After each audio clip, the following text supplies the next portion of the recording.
Nama dia Hans Abdullah. Dia suka pakai kasut bergaya. Oh wow, lawannya kasut dia. Saya mahu menjadi sepertinya. Saya mahu menjadi sepertinya. Jeng jeng jeng.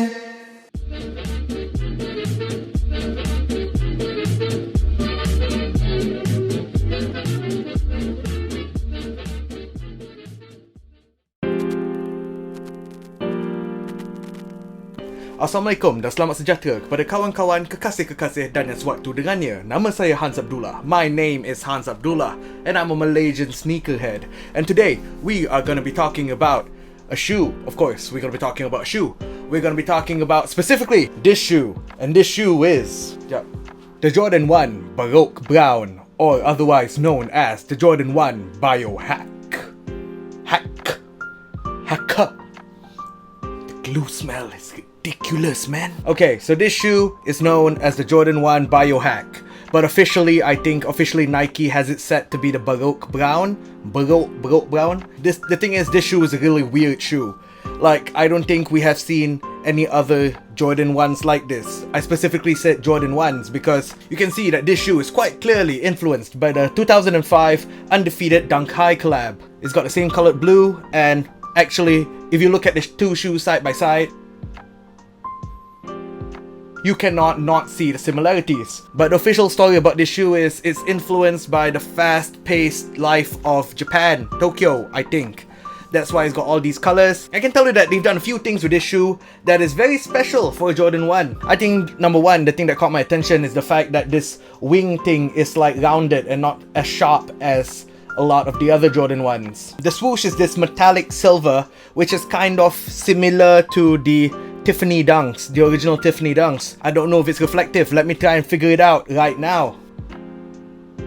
I can't tell. It looks a little bit reflective, but I'm not sure whether that's just the silver playing with the light or whether it's actual 3M material. I know a lot of people, including me, we don't like the Jumpman logo on our Jordan 1s. We like the Nike Air. So they give you a big one. Besar punya dia kasih kau, ambil kau sebiji. They give you a large Nike Air. Even the tagging at the back of the tongue is different. Thing is, even the writing at the back of the tongue is different. They just took that normal nylon or leather nowadays tag that they have on the tongue and they just kind of printed it straight onto the shoe. This actually looks kind of nice.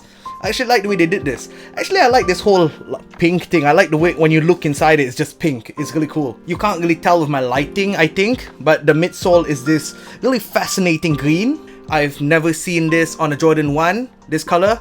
Of course, it is probably the same shade as the one on the undefeated Dunk High. The tip of the tongue is this unfinished material that we often see nowadays, reminiscent of the off-white. I don't know what they were trying to achieve with that. I don't think they were trying to achieve the off-white look. I think they were just trying to do something a little bit different, which is kind of what this shoe is. I think this shoe is one of those shoes that either you like it or you hate it, to be honest. It's kind of out there. If you're like a Jordan 1 purist, you know, a stickler to your Jordan 1s, you probably do not like this. But if you're a little bit more open to newer designs, then this is probably your cup of tea. It has a lot of really fascinating tiny little touches that I think really makes the shoe stand out from any other shoe that has probably come out this year. Like this part here. That's a green thing. That's like nylon green inside here, which is really fascinating because you can't even see it. It's a really nice hidden detail, I guess. Actually, the fact that they even made it loose is kind of similar to like, I think this trend was kind of started with the off-white Jordan 1s, isn't it? It's got a hint of blue on the heel, which I think is really nice. You probably do not need that blue to be there, but it's a really nice touch. This brown, of course, people will compare it to the Travis Scott brown, but it's a different shade. This is the Baroque Brown that the shoe is named after, but everyone has taken to calling it the BIOHACK. I do not know why is it called a BIOHACK. I looked online, I looked everywhere, and no one can tell me where the origins of the name BIOHACK came from. But since everyone is calling it that, I may as well just join in with everyone else because I don't want to be the only one that goes, hey, you know the Baroque Browns?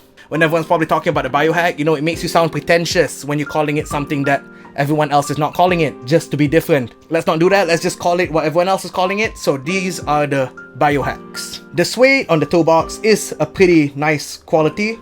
The toe box itself, this blue, the leather, actually it's not leather, it's suede. It's really it's suede, it's not leather. Toe box is pretty hard, solid. Let's see.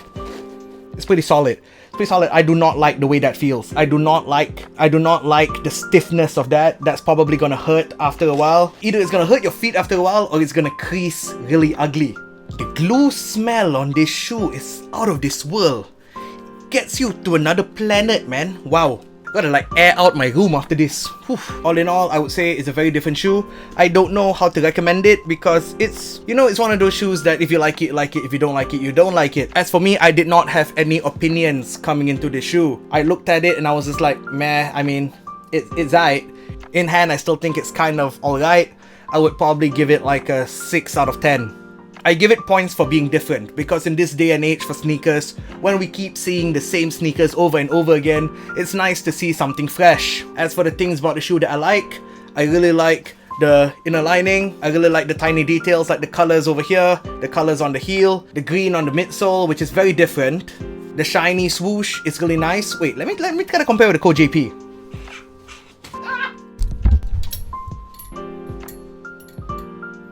Okay, friends and family, I opened my Code JP AJ1 box and then I found a lipas inside and I'm kind of freaked out right now, so I'm gonna end the review before another lipas decides to surprise me, before they bawa dia punya gang, okay? I'm gonna end it right now. Basically, this shoe, 6 out of 10. Let's go. I'm a bounce. Ciao. See you in the next video.